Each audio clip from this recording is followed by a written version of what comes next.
Kawhi Leonard scored 31 points as the Los Angeles Clippers overcame the loss of Paul George while extending their winning streak to a season-best 5 games with a 119-99 victory over the Sacramento Kings on Tuesday night. James Harden and Norman Powell each scored 15 points and Terrence Mann added 10 as the Clippers played without George after halftime because of a sore left groin. Leonard was phenomenal as he was 11 of 14 from the field while eclipsing 30 points for the third consecutive game. After a rough stretch when Harden was initially added to the Clippers roster on November 6th, the Clippers have now won 10 of their last 13 games. What's going on, everyone? It is Luca here, back with another video. And in this one, I'm going to be talking about the Los Angeles Clippers, who appear to be back. They have been playing very good basketball, and they have seemingly turned things around as this team is beginning to click. If y'all can do me a solid favor, please hit a like on the video. It helps it a ton. And also, please subscribe to the channel for more Clippers and NBA content just like this. Now, when you looked at this matchup, both the Clippers and Kings were playing for the second consecutive night. After the Clippers defeated the visiting Portland Trailblazers on Monday and the Kings got past the Brooklyn Nets at home. The Clippers extended their lead to 33 points late in the third quarter of this one, 99-66, and there was little doubt from that point that the Clippers were on their way to another W. When James Harden joined the Clippers, they were 3-2 and playing well. When Harden's presence led to a losing streak, people started pointing to him as the reason why. I'm not going to lie, I was one of those people questioning if this was indeed a good move for the Clippers. However, since then, the Clippers have now turned it around. The Clippers' latest win marked their 5th straight. It's the NBA's longest active win streak. The only other team not to lose a game this month is the Indiana Pacers, and that's only because the Pacers did lose in the in-season tournament championship, a game that doesn't count in the standings. Kawhi Leonard had 31 points in just over 31 minutes, and he didn't play in the fourth quarter because the best load management is when you blow out your opponent through the first 3 quarters and don't have to play the fourth. And it was also Kawhi Leonard's 23rd game of the season with no games missed.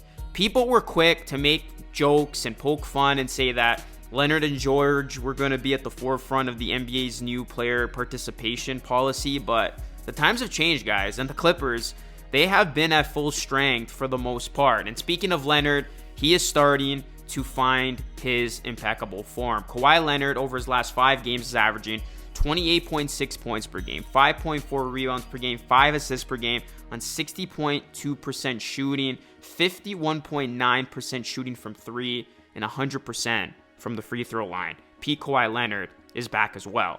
Now, speaking about the injuries, George has also played in every Clippers game this season. However, he unfortunately got his first injury scare and did not finish Tuesday night's game due to what the team called a sore right groin. George entered Tuesday night's game 10th in the NBA for minutes per game. Also, only 7 players in the league have played more than George's 108 minutes so far this season. Now, Clippers head coach Tyronn Lue said that George's second half scratch was precautionary since the Clippers led 70-48 at halftime. Now, Lue did offer no formal update on George's condition, but he did say that George could have played in the second half, while teammate Terrence Mann said that George was fine. So that's great news. If George has to miss a game or two for precautionary reasons, I mean, the Clippers are going to take that all day versus it being a serious injury. Now, the Clippers are currently in the midst of a very rough stretch where they play 4 games in 6 nights. Against the Blazers, Kings, those games have already happened, Warriors, and Knicks. After that comes an even harder week against the Pacers, Mavericks, Thunder, and Celtics. So it would be awesome if Paul George could return during that second week, since the Clippers are already halfway done this week. Meanwhile, you look at James Harden, he's now played in 18 games with Paul George and Kawhi Leonard. He played only 16 with Kevin Durant and Kyrie Irving during the entire tenure with the Brooklyn Nets, which included the 2021 postseason. Crazy to think.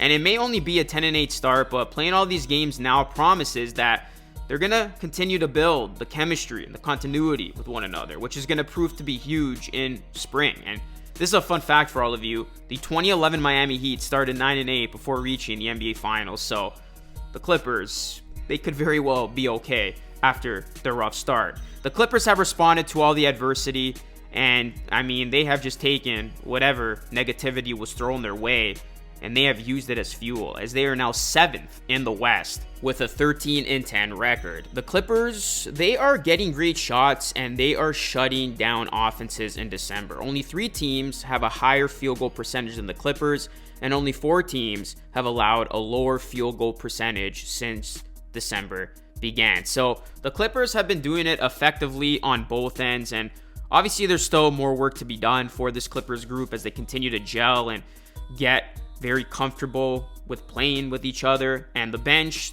needs to be ready to step it up if George does miss some time here, or if anybody else misses time.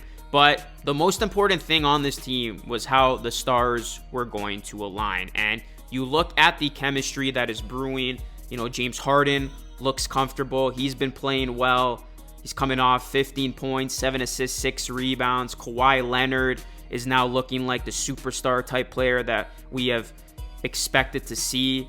Paul George had been playing well before obviously missing the second half of this one. The stars are aligning. And then you talk about, you know, Russell Westbrook getting more acquainted with his bench role, being that high energizer from off the bench. He had 8 points, 7 rebounds, 3 assists. The Clippers are looking good. And the bench, you know, you talk about some guys who have been doing a good job. I really thought the pickup of Daniel Theis was huge. I mean, he's proved to be big. Then you talk about, you know, Kobe Brown, who's been getting minutes, obviously, with PJ Tucker now out of the rotation officially. His days as a Clipper appear to be unnumbered. Norman Powell, I think, has just been very, very solid for this Clippers team, just injecting instant offense when you need it. Norman Powell, ex-Raptor, I mean, he was one of my favorites when he was on the Raptors, and, you know, he has really done a good job of consistently bringing it from off the bench. So the Clippers, it's been nice to see this from them. Again, they are doing it on both ends. They are officially showcasing their explosive offense, but they have also done an excellent job defensively, guys. You talk about shutting down a high-octane Kings offense to 41.9% from the field and 27% from 3.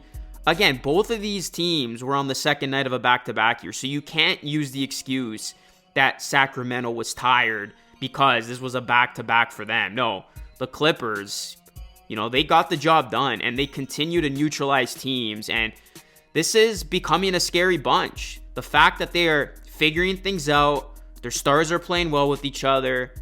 They're a complete team, deep team. They added, obviously, some more size, which they needed in Theis.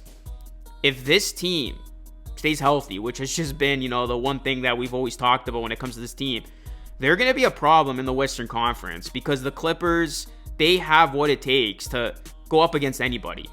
Not only in the West, but the entire NBA. So the Clippers, give them a lot of credit in the world because it looked like this thing was ready to fall apart. It looked like these guys were ready to go off a cliff. There really was a sense of panic with this Clippers team. But how do they respond?